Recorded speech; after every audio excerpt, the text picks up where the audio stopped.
Hi everybody, this is my behaviorist presentation for EDG 510 and my behaviorist is B.F. Skinner. Check it out. So B.F. Skinner right there, who's a really big deal in the 80s. You can tell with the big glasses. And his big theory that I'll be talking about is operant conditioning and one rat. We'll get to the rat later. Anyway, so B.F. Skinner was an American psychologist who was studying the effect that reinforcement had on behavior. And basically what operant conditioning is that he believed that you can correct or shape any behavior you want with reinforcement, whether that be positive reinforcement, which is like a reward, or negative reinforcement, which is like a punishment or something is taken away. So I have some examples. So the first one has to do with negative reinforcement, where something bad happens, like a consequence. So we have this friendly gentleman down here. Doesn't look too happy because he has a sunburn. Why did that happen? Went outside without sunscreen. So the action was sunscreen, putting on sunscreen. The reinforcer was that nasty sunburn. And so now the reinforced behavior is now every time he goes outside, he's going to put on sunscreen or else he'll get burnt. The next one is a form of positive reinforcement. Y'all may wonder why there's a sock right there. So my husband likes to leave his socks all over the house, just like everywhere. I don't know where they come from. They just end up everywhere on the floor. And so if I wanted to correct that behavior with operant conditioning, let's pretend that one day I catch him picking up his socks. And as soon as I see him do that, I'm going to want to positively reinforce that behavior with some sort of praise or compliment. So like, oh, babe, that's so awesome. I love you so much. Thank you so much for picking up your socks. You're the best. So ideally, eventually he will start to pick up his socks because he wants that positive reinforcement. He wants the praise and the happy wife. Look at her. She's so happy. So the action or behavior is picking up the socks.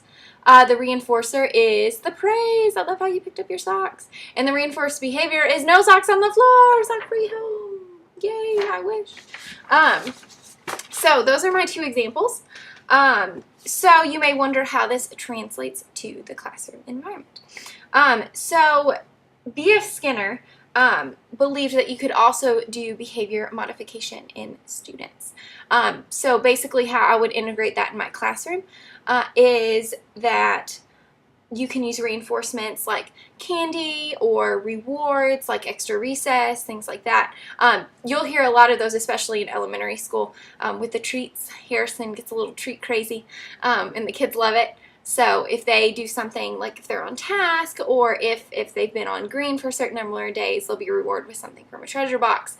And so that behavior is consistently being reinforced by positive behaviors. Also, you can have negative reinforcement, so that one's used as well. So say if they're not doing what they're supposed to be doing, you can take away that recess or say, oh, you can't have that treat, etc., etc. So I prefer the positive reinforcement. I think that it makes for a much better classroom environment because I feel like if you're constantly taking things away and reprimanding, and you're placing your attention on those behaviors, those are the behaviors that your students are going to manifest in the classroom because that's where you're spending your attention. Whereas if you're focusing the majority of your attention on giving praise for positive behaviors, they're going to want that, and they noticed, oh, well, this teacher, she pays more attention to the positive things rather than just yelling at kids all the time. So that is his view on education. And I promised to explain this one rat deal to you. So that is B.F. Skinner's big experiment that has to do with operant conditioning. So basically he created an operant conditioning chamber, also called the Skinner box. So inside this box there was one rat, the one on the picture, one rat. And the behavior that he wanted to shape is he wanted this rat to either pull a lever or push a button or respond to a light. And so the way that he would reinforce that behavior is with food.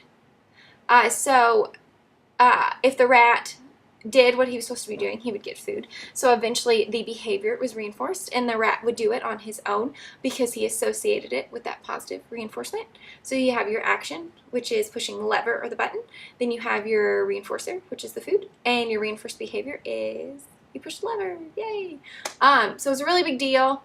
He also had a video about 2 pigeons. You should look into that too. That's a pretty cool experiment in the same vein.